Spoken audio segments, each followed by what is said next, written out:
Relations between the Sussexes and the Prince of Wales remain fraught. William's running out of patience, said the source. Good on him. He believes the Sussexes have cashed in on their royal connection.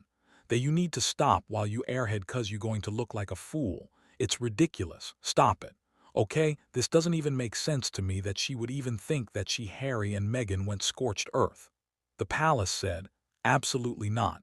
We're going to completely cut you off now. Thanks to Opera, thanks to Spare. Thanks to the Harry and Meghan Netflix series because they were signing the monarchy waited. The public speculated, and then William crushed every last maybe to his reign.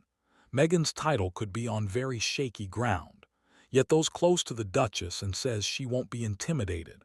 Meghan's never been short of ambition or drive and is absolutely relentless, said the inside. Prince William crossed a line no future king had ever crossed before, and once he did, there was no walking it back. This wasn't a leak. This wasn't palace spin.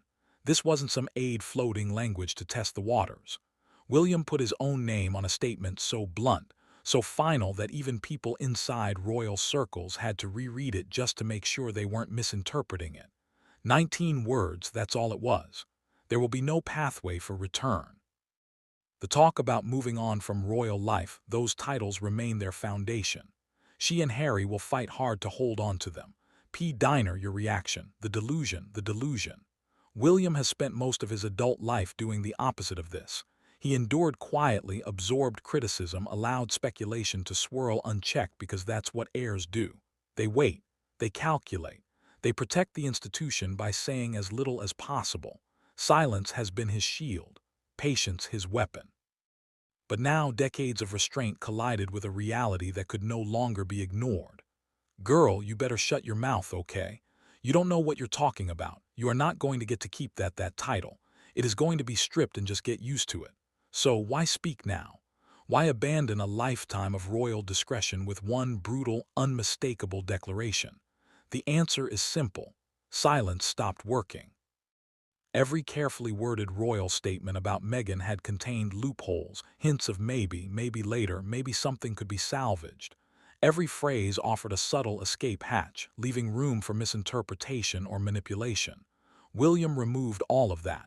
Thinks she's just so swelled up with ego she doesn't even know when to control it. Like, at this point you need to just shut your mouth. Okay, that's ridiculous. That's what I think. Yeah. And the thing is, P. Diner, Paula Frolic of News Nation, is making it clear that William is very serious about this. But this wasn't emotional. It wasn't impulsive. It was surgical.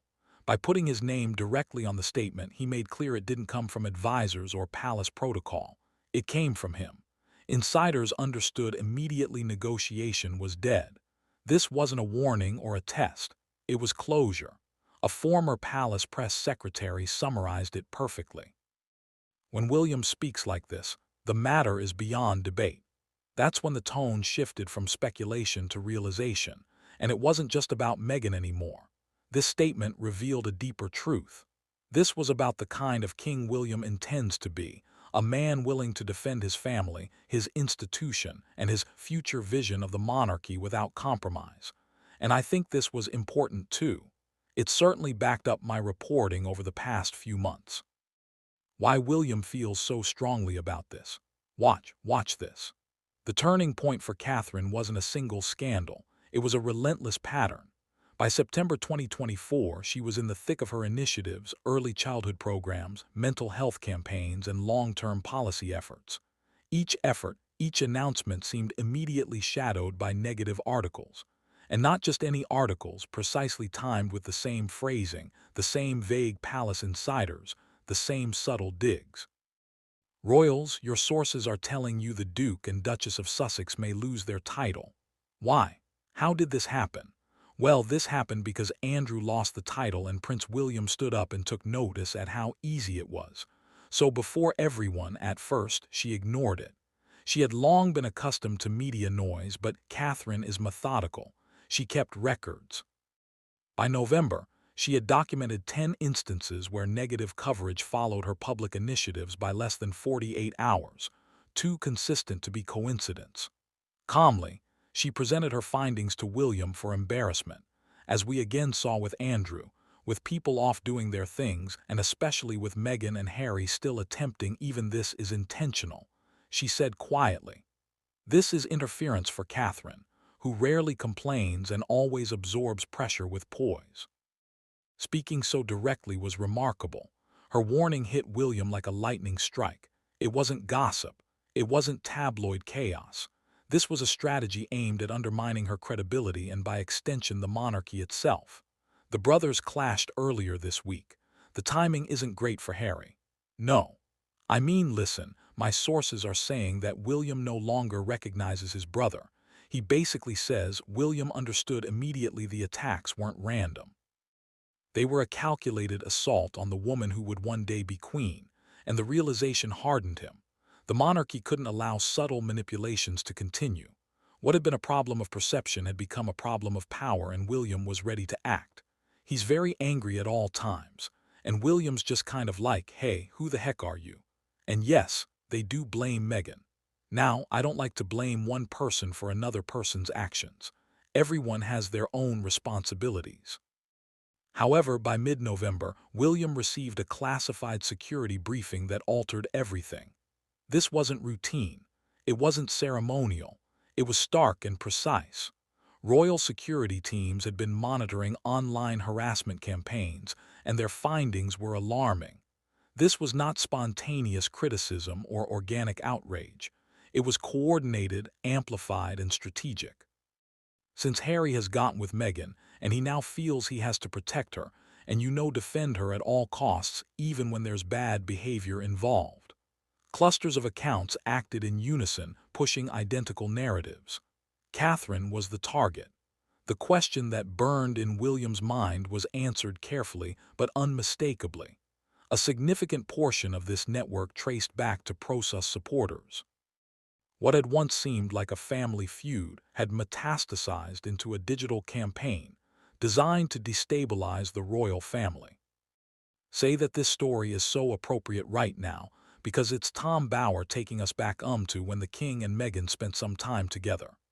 Catherine, ever composed, never demanded action, but watching his wife absorb calculated hostility while managing public duties and raising children forced William to confront a hard truth. Ambiguity enabled harm. Every half-measure, every ignored whisper had given adversaries leverage. From that moment, William recognized the stakes weren't just personal, they were institutional. Inaction was a luxury the monarchy could no longer afford. Doors left slightly open had created a pathway for chaos. For the first time in decades, William's silence would give way to decisive action, and this was only the beginning. And in Harry's book, Harry talks about how they bonded. Meghan Markle and the king, and just how close they truly were. But Tom Bower, while William reached clarity, Charles struggled with a weight few could imagine. October 2024 had been brutal. Staff overwhelmed, communications teams stretched thin. Hours consumed managing the fallout from Sussex-related controversies. Diplomacy, policy, and international relations were sidelined to control speculation and damage limitation. Charles confided to a trusted aide, "I feel trapped between my love for Harry and my responsibility to the institution." He wanted reconciliation, healing, and stability, but the hope that had guided him for years was now paralysis. Every unanswered question fueled another media cycle. Every delay became another crisis.